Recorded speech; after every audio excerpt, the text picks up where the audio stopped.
They said my sister's future was more important than mine. When they lost their savings and needed help, I forwarded them her VIP fan page, the one that paid for her house in Malibu. The acceptance letter came on a Tuesday. I remember because it was raining that morning, and I almost didn't check the mailbox. The envelope was thick, textured with gold lettering. I stood under the overhang of our porch and stared at my name printed in bold, formal font. When I opened it, my hands shook. "We are pleased to offer you admission into the class of 20XX at Columbia University." I didn't cry. I didn't jump up and down. I just stood there for a long time, feeling like something had finally cracked open inside me. Something I'd been keeping sealed since middle school. At dinner, I slid the letter across the table to my parents. My mom barely glanced up from her phone. My dad squinted at the paper like it was written in another language. "Columbia?" he asked. "Yeah. That's impressive." "Full tuition," I added quickly. "I got the scholarship. All I'd need help with is housing and food. Maybe some travel." My mom set her phone down slowly. "That's unexpected." That was her word. Unexpected. Not amazing. Not, "I'm proud of you." Just unexpected. My sister Olivia didn't say anything. She twirled spaghetti on her fork and stared at her plate. Later, she slipped past me in the hallway and muttered, "You know I'm applying to RISD. I know. It's insanely competitive. I know. They don't give much aid."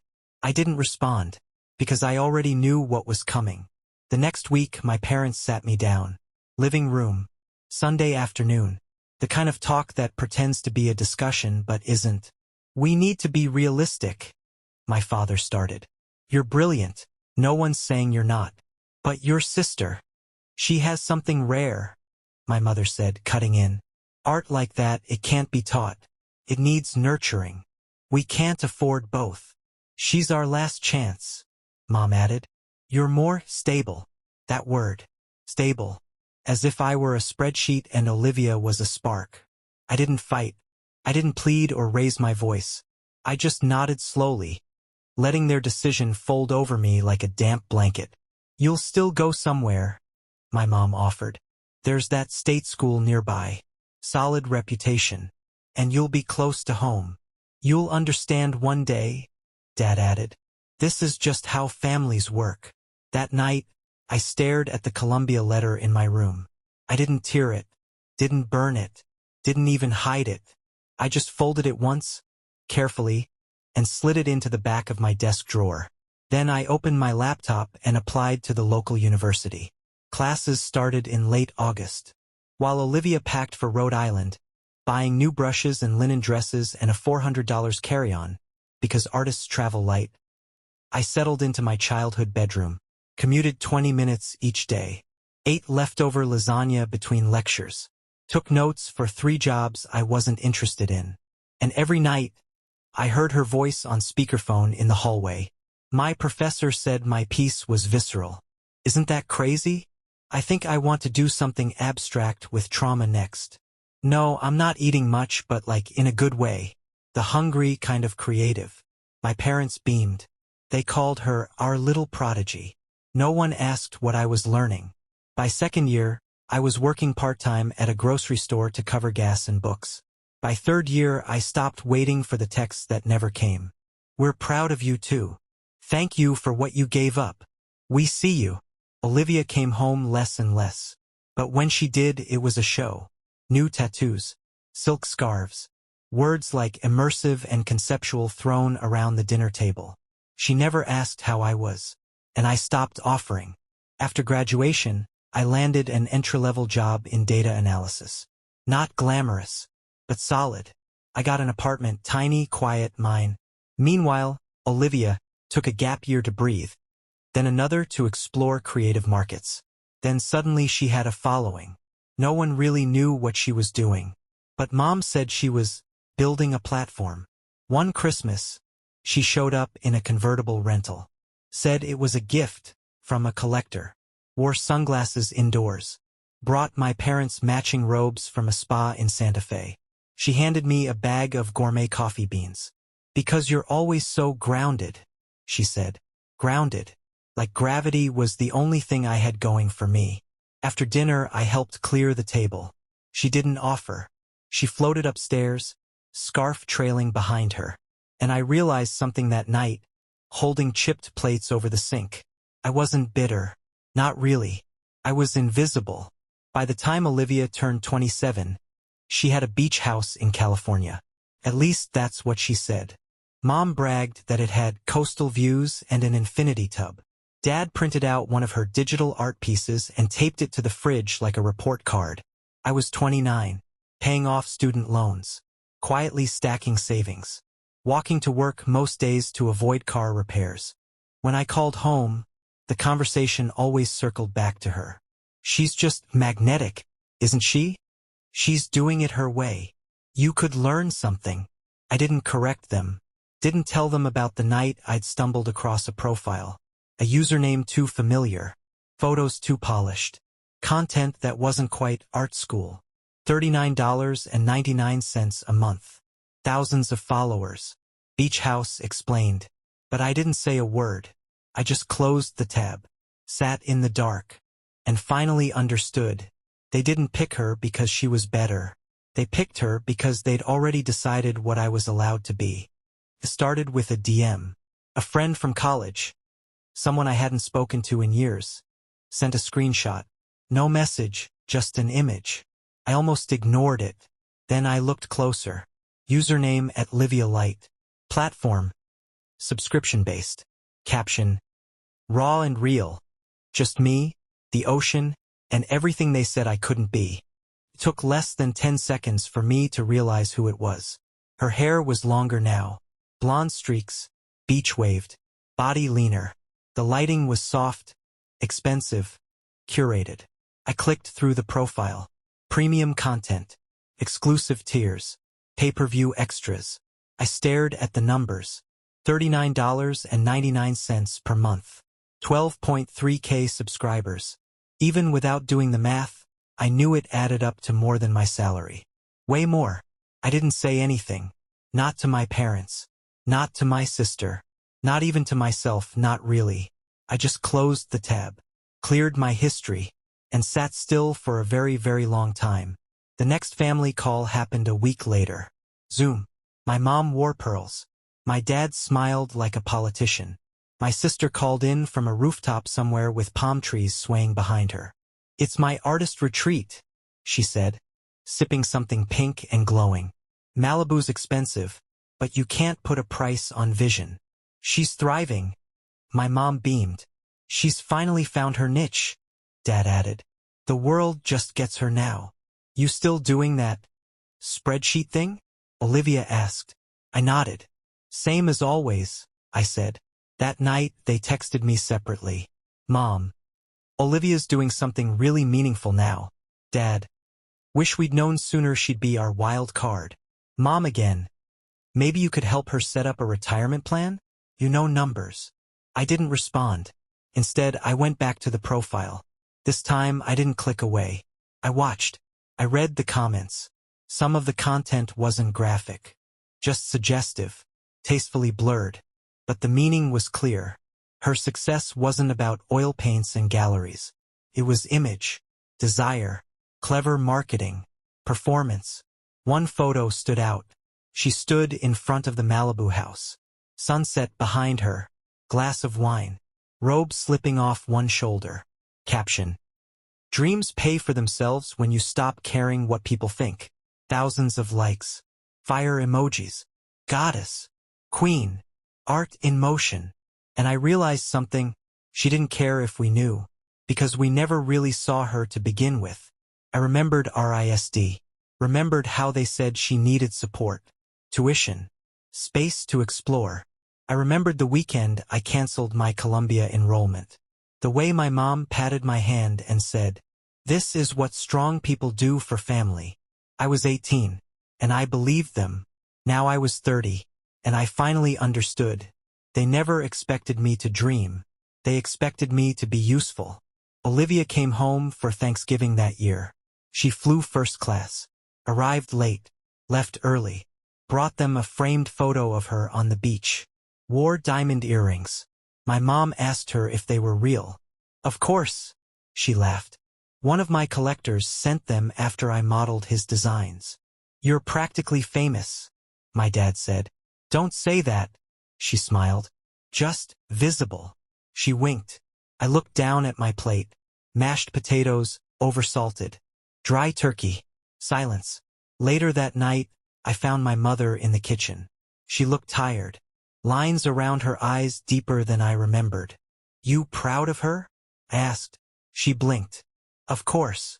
Really proud. She's doing what she loves. That takes courage. And if she stopped loving it? Don't be cruel. I'm not. Just wondering if she'd still matter. My mother's jaw tightened. You've always been too cold, she said. Not everything's about logic. Some things are, I said. Like math. Or bank accounts. She didn't answer. I started keeping screenshots. Not to expose her. Not to punish anyone. Just for myself. To remember that I wasn't crazy. That I hadn't imagined the switch. The favoritism. The quiet erasure of everything I gave up. I made a folder. Encrypted it. Named it Perspective.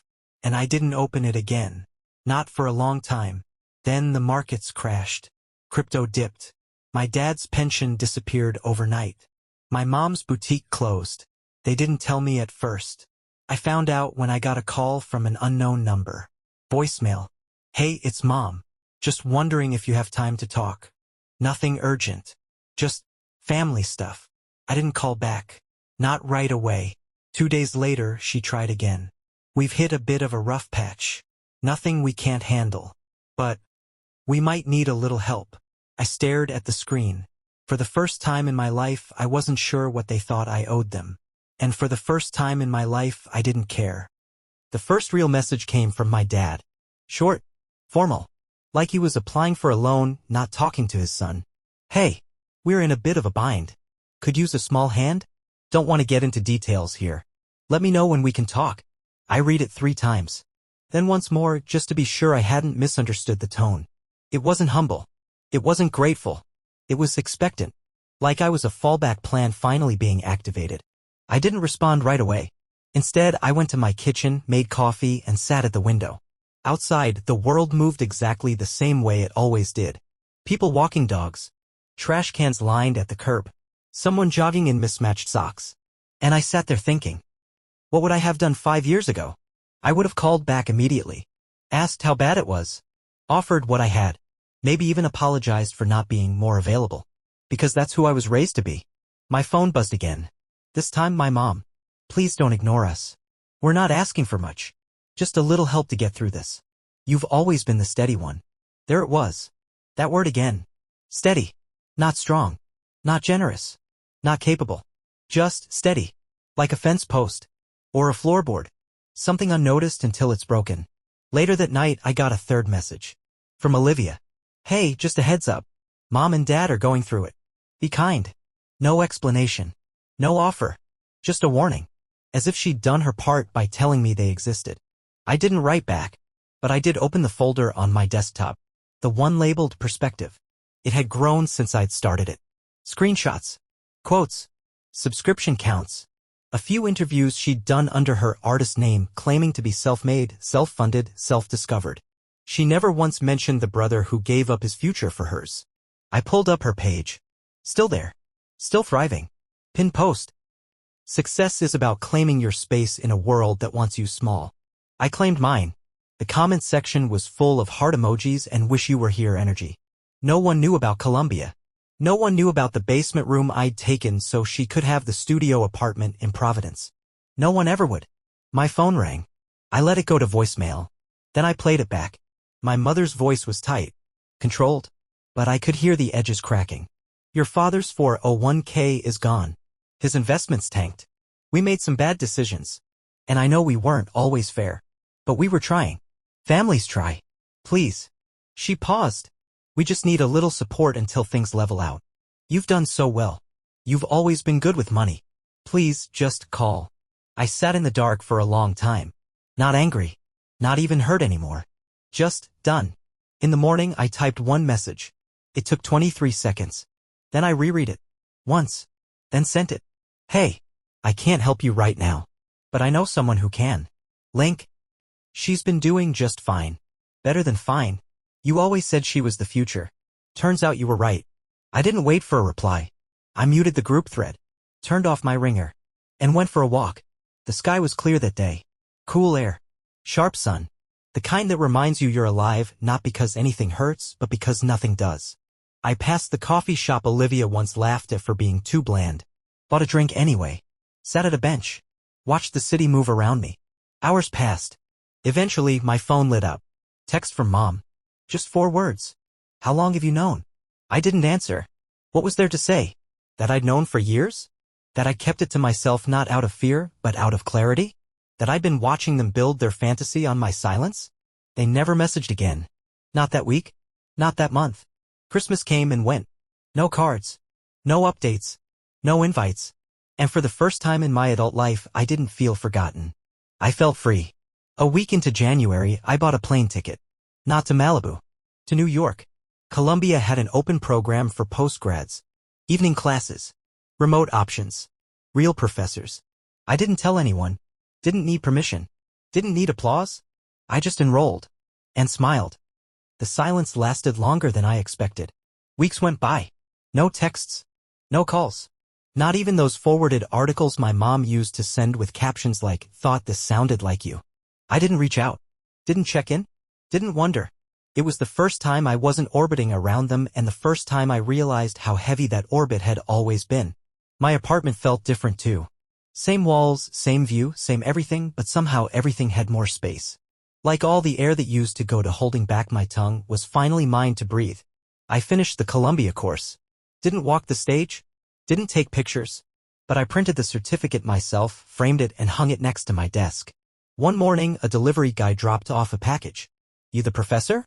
I blinked. "No. Just work here." He shrugged. "Still looks like a professor's place." That stayed with me longer than it should have. Spring came. Then summer.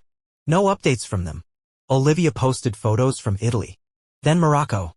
Then somewhere in Bali with a caption about healing in salt air and letting go of old stories. I smiled at that one. Letting go of old stories. What a concept. Then one afternoon I saw their number light up again. No name. Just the digits. It rang once. Twice. 3 times. Then stopped. No voicemail. I didn't call back. A week later an envelope arrived. No return address. Inside, a card. White. Blank inside except for a single line in handwriting I knew too well. "You never even gave us a chance." I read it once. Then again. And then slowly I tore it in half. Not out of anger. Just to make room on the table for my coffee. There was no dramatic closure. No final confrontation. They didn't come banging on my door. Olivia didn't send a furious text. No one begged for forgiveness or offered some long overdue apology. And that in itself was the apology. The absence. One Saturday I took the train upstate. Alone. Not to escape, but to remember what it felt like to move through the world without waiting for permission. I booked a small cabin. No Wi-Fi. No TV. Just trees, wind, and a notebook I hadn't written in since I was 17. The first entry I made was just one line. "I'm not a support beam. I'm a whole building." I stayed there 3 days. On the last morning I woke early. Stood outside barefoot in the cold grass. The sky was gray. Fog low. It looked like the edge of something, like if I stepped forward far enough, I'd walk right out of the past. And I thought, this is what freedom feels like. Not loud. Just clear. Back in the city, I opened my laptop. Started a draft of something new.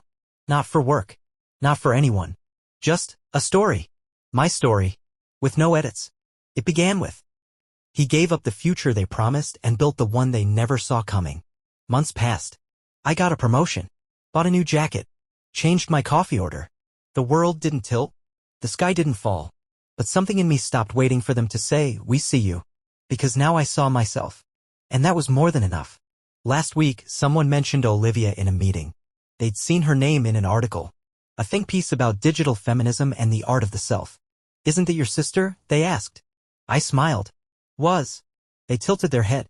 "You're not close." "Not anymore." "Shame." I nodded. "Not really. I don't miss them. Not the old them. Not the version of me I used to become around them. What I miss, if anything, is the person I might have been sooner if I hadn't spent so long asking for room to exist. But I'm here now. And I've got the room. Some days I still hear their voices in my head. Soft. Familiar. Full of old sentences like, "Be the bigger person. She needs it more. You'll understand one day." But now I answer back, "I did understand. That's why I left." I don't know if they ever talk about me. If Olivia tells people she has a brother. If my parents still pretend I'm the stable one who just drifted off.